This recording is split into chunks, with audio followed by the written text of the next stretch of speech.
Hi and welcome to TEC Bike Parts. Today we're going to show you how we're going to do a first service on a BSA 650 Goldstar. Now most people get that first service done at the dealers, but I know at this time of year, it's spring here in the UK at the moment, dealers are very busy and it's hard to get slots to get your bike serviced, and if you're up the mileage you'll want to get it done. Now there's a lot of misconception here. People think they have to get the service done by a dealer. You don't. You can do it yourself as long as you're a competent person and you use the correct tools, like a proper BSA oil filter and the proper oil. Obviously you need a 1050 oil, which is a bit of an unusual oil. Most garages have 1040 and I suspect a lot of garages will use 1040, but it's the wrong oil. You definitely need a 1050 oil. The same as the Royal Enfields use a 1050 oil as well. So we're going to be using a 1050 oil, the oil filter.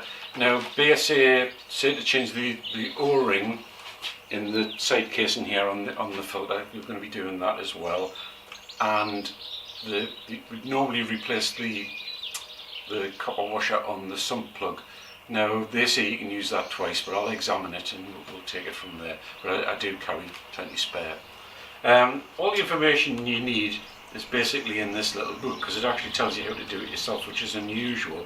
The only thing, it tells you what the valve settings are, the tappet settings, and it tells you that they should be done at first service. Whether or not a lot of garages will do it at first service, I don't know. By the fact that a lot of garages will say you can come and wait 2 hours, ride your bike up, wait 2 hours and take it away after first service. Well, it's impossible to do the valve clearances that way, because the engine will still be warm. It's got to be cold, and ideally I like to leave it overnight. This bike hasn't been run today, and I'm going to do the tappet clearances first. We then put the tank and the valve cover back on, and then I'll run it up to temperature, and then we'll drop the oil. If you do it the other way around, the engine's warm obviously, and you can't check the valve clearances accurately. It needs to be done cold. So I'll be suspicious if any garage charges you for checking the valve clearances and you've been there 2 hours and you rode the bike there and rode the bike home. It's physically impossible to do it accurately. It's got to be cold. So it's a fairly simple bike to service. The one thing that some people might not be familiar with is most engines these days are wet sump. This one has a separate, it's a dry sump engine, has a separate oil tank on the left hand side. So the first thing you need to do is obviously take the left hand side cover off, because you need to be behind here to get the seat off. So I'll just pop that off now and pull the release for the seat.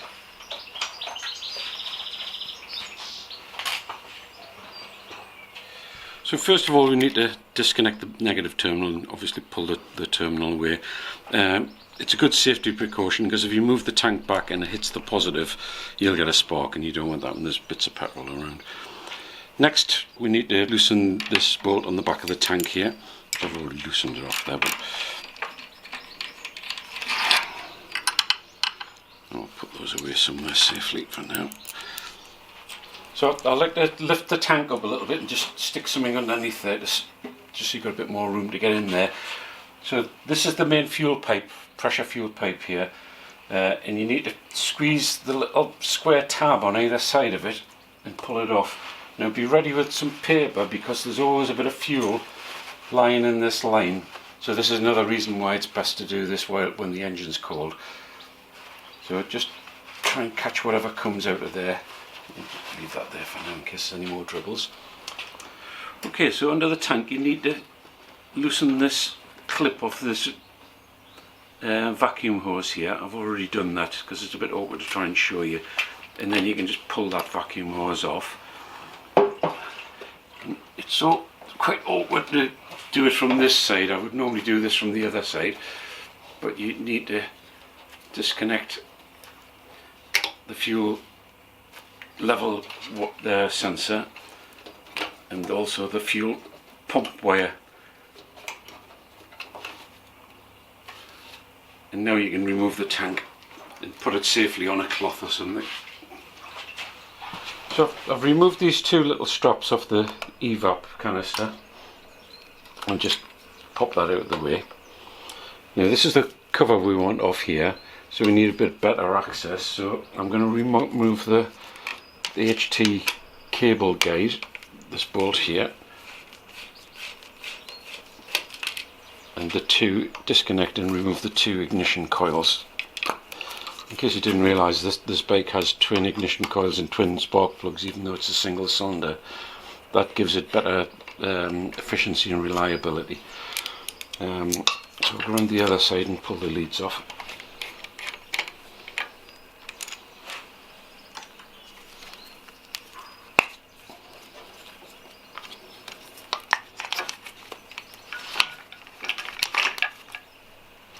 So the next thing we need to do is take this cover off.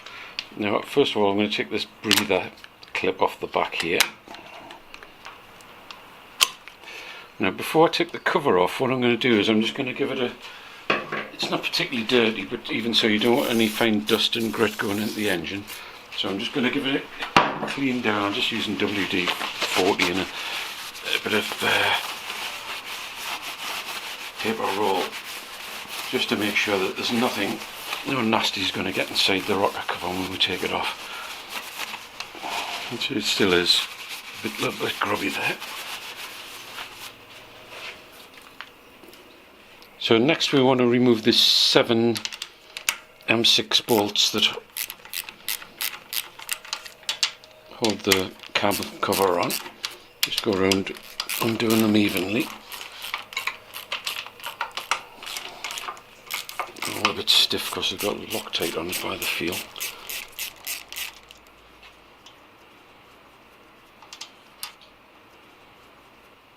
You need to remove the evap mounting bracket as well, so it looks like it's going to impede clearance.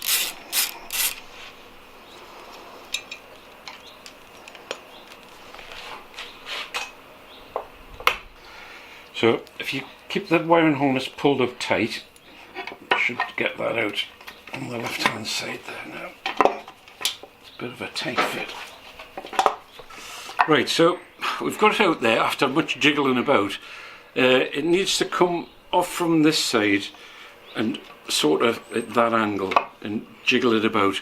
Now what happens is here this gasket keeps getting caught, so you've got to come round the right hand side of the bike and use a small screwdriver or something, just keep that pushed up. Otherwise it jams, and it's just a matter of persevering and jiggling until you get it out. It's a very, very tight fit. So next I'm going to remove one of the plugs, just to make the engine easier to turn over.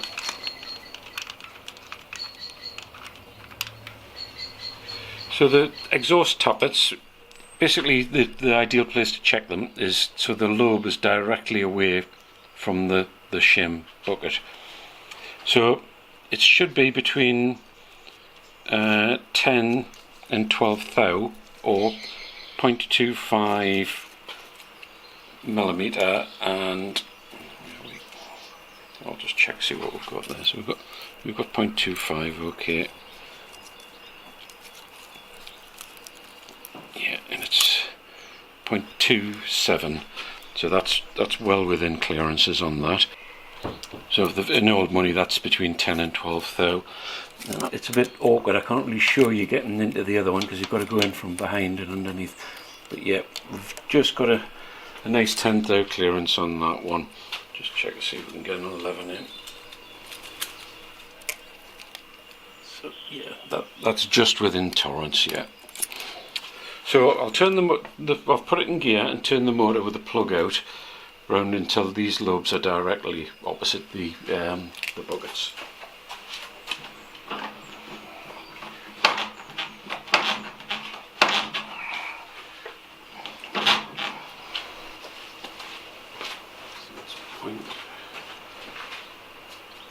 So the tappet clearances on the inlet are between 0.1 and 0.15.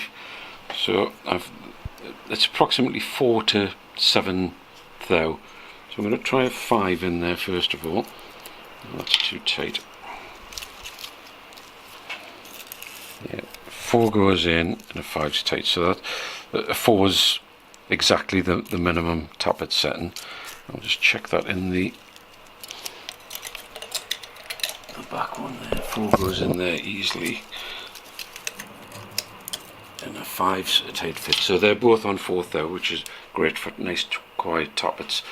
So that's them all checked. Luckily we don't have to change any of the shims there. If you did, it's a bit more of a technical process. You're going to have to take the cam cover off, and it is basically the same as what was on the BMW GS650F motor, and there's quite a few videos show you how to adjust the shims on those. So, but that's basically checked and okay there now. They're all within tolerance. Just out of interest, if you think your bike's got a strange clatter when you turn it on and off, when the bike's coming to rest, it's this mechanism here. It's a little counter balanced. It works by centrifugal forces. The engine goes, and at low speeds it can do this against the spring, and what it does is that comes up there, it actually pushes down on one of the exhaust valve buckets just to take the compression off when they make it easier to start. But it resonates through the engine, and it can cause what sounds like a bit of a mechanical damage or whatever, but there's nothing to worry about. If it's only at low revs, once you rev it up, that gets thrown out and you won't hear any noise. But if your tick over is a bit low, it can do this as well. So just a note of interest, that. So just check your gasket, make sure there's no damage and not too much oil kicking around, and feed this in from this side. It looks like it's not going to fit, but it will go in there. It's just very, very awkward to get it in.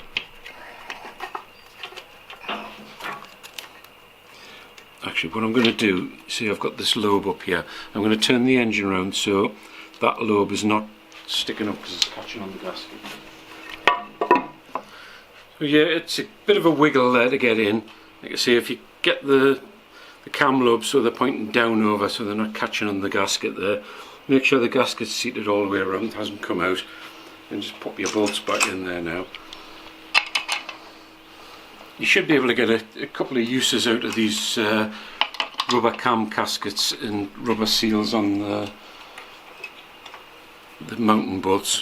But if the engine's like a few years old, it might be worth ordering those up before you attempt to do this job. Obviously, if you find that the valve settings are out of tolerance, you're going to need to order shims up as well, but you won't know what those shims are until you've measured them. So it's one of those jobs where you can't guarantee you're going to start and get finished unless you've got a good selection of shims on hand. So I'm just torquing all these down evenly to 10 Newton meters.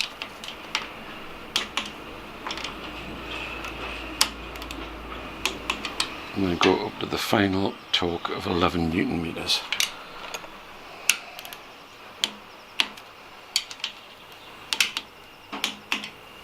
Right, that's the cam done. We've put the spark plug back in now.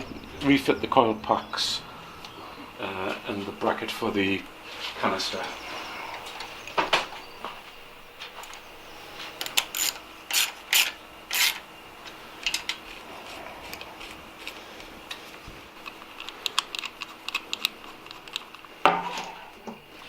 So that's the fuel pump wire back on there, and the fuel gauge wire back on there. They both come over to this side of the frame, so it's just a matter of getting it onto the front rubbers there now.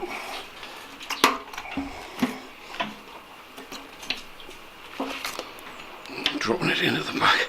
Actually, before I do that, I'll connect the fuel pipe up. Just if you've got something under here, it just gives you that little bit extra room to get in. So make sure you get your breather pipe up back on the back of the engine. Now, it's very difficult to show, but also make sure you get the drain pipe out of the tank onto the evap canister that we took off and put the clip back on. It's a bit difficult to try and do that and fill them at the same time, but that's all your connections for your tank, and you just need to put the bolt back in the back again.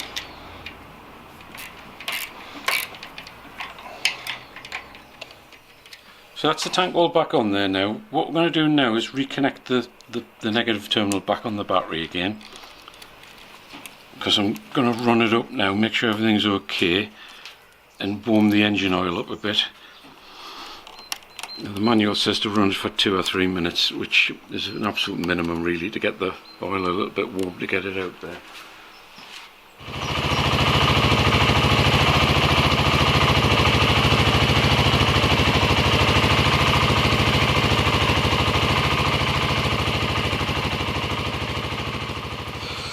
So once you've got the engine warmed up, just drop the little bolt, drain bolt out. Make sure you get the washer as well, and also make sure you've removed the filler cap and dipstick so the oil will flow out freely. Just drop that into a suitable container.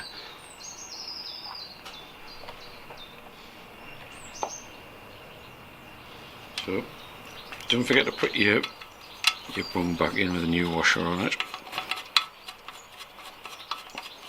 once the tank's fully drained.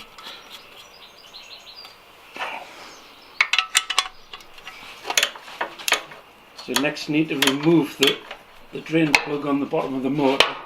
It's mounted just to the left in front of the rectifier underneath. Obviously you need a suitable tray underneath to catch the oil.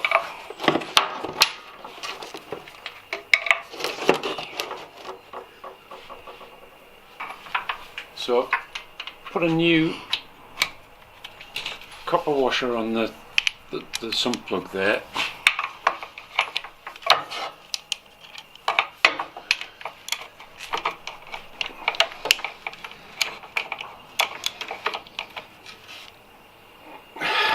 Just got a final tighten up there. So we're ready to put the oil back in now. So we measure out 2 litres of the 1050 oil and we'll pour it in first. Then we'll start the engine up, and then you put a final 300ml in once the engine's settled its levels out, and obviously check it on your dipstick. That's your min and max mark there. So I'm assuming that it's to be checked with the dipstick screwed in. It doesn't actually say in the instructions, but that's the way it normally is. And you also, when you run the engine, you can just make sure that it's returned to the tank and see it bubbling up inside there.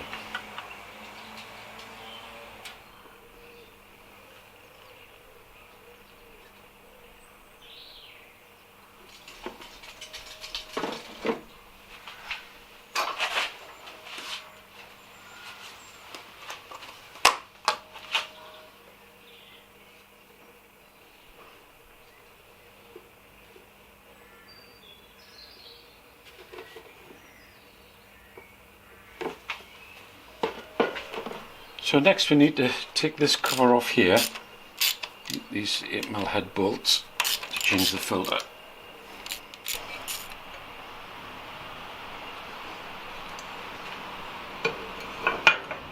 So next you just pull the oil filter out. It's normally quite tight on the O-rings, and you just need to jiggle and pull it down, and mind that you get a bit of oil coming out there. And note that has got an arrow pointing upwards for when you reinsert it. So that's the 2 new O-rings fitted on the filter housing there, and the new filter that just slips and grips in there, hence the arrow to the top. So make sure that's all properly located. There's a little bit of oil I've smeared on there just to help it go in. And just gently push that home. Now it's sprung loaded, you should feel it spring back, and the casing actually holds that in place when you put it back on again.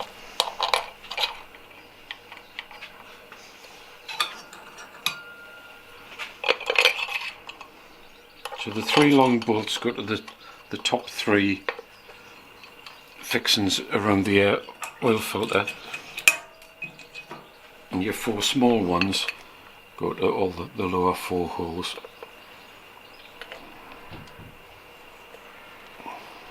So now the oil filter's done, we'll run that up and for about 2 or 3 minutes and then check the oil level, add the final 300 ml of oil in there, run it again and then just double check the oil levels, but that should be spot on there.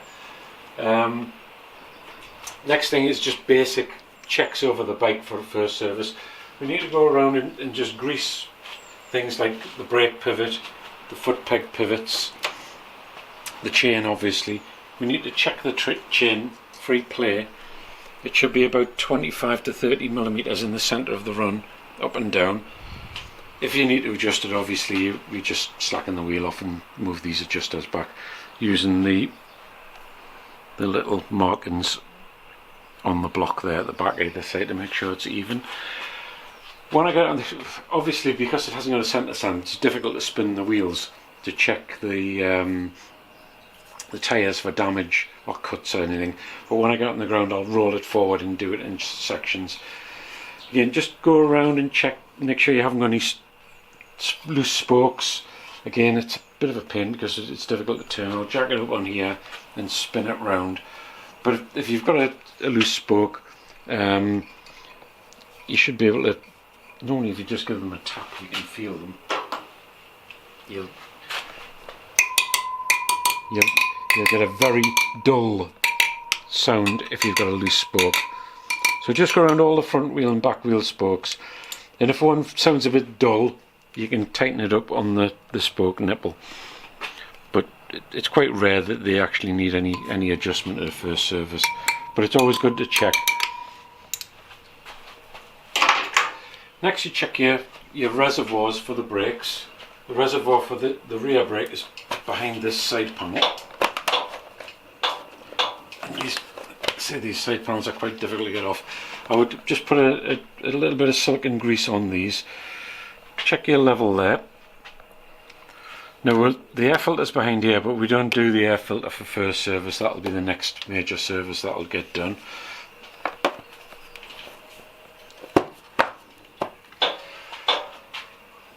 And just a general going around the bike and checking any major fastenings, like it, just make sure your shocker nuts are off tight. I know these are because I've just put these shockers on.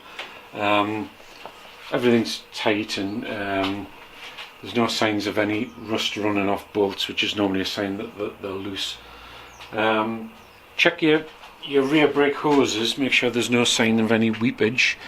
That again, on first service you'll not have any major wear on your brakes, but normally on a full service you'll inspect the width of the pads. Again, just grease your two pivots and the pivot on your side stand. You'll need a grease. You've got a little window down here that gives you a level on your coolant. As you can see, that's on the high mark there.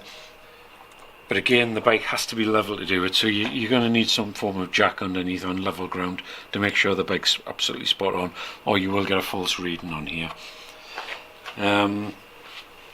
Moving back along the bike, very little other to check the spokes and tyre on the front. Make sure you've got no free play in any of your steering bearings or forks. Again, just check, make sure that the axle bolt's tight. And that's about it for the first service. Obviously once you've got it running and back on the ground, just go around and check all the lights are working, horn, and all the functions are working correctly on your side stand switch. So when it's down, it should if you put it in gear, it shouldn't start. You've got a proximity switch here that works that. So just check there's no damage or anything to that. Yeah, I think that's about covered everything on a first service. Like I say, the major thing on a first service is to get the oil changed and the filter changed, because if there's any debris in the engine from the initial running in, that's the major thing we need to do. So it's got another 500 miles of running in, but I think it's 3,500 miles it says in the book, but the dealer told me 5,000 for the next service, so I need to clarify that, but obviously we've got plenty of time before that time comes around. I hope it's just been informative for you if you want to do it yourself. I know a lot of people will think, oh, I don't want to do it because it's a new bike, but a lot of people live quite a distance away from dealers. I can see, and let's face it, this is an enthusiast bike and most of them will have serviced their bikes before, so I hope it's been informative. We do have some products coming out for this bike, so keep an eye on our website, and as things go on we should be able to develop it and bring some more parts out for it. Like I say, it's early days yet. We'll see how BSA get on and how the sales go with this bike, but I think it's probably going to be a bit of a winner if they keep going the way they're going. Thanks a lot now, bye.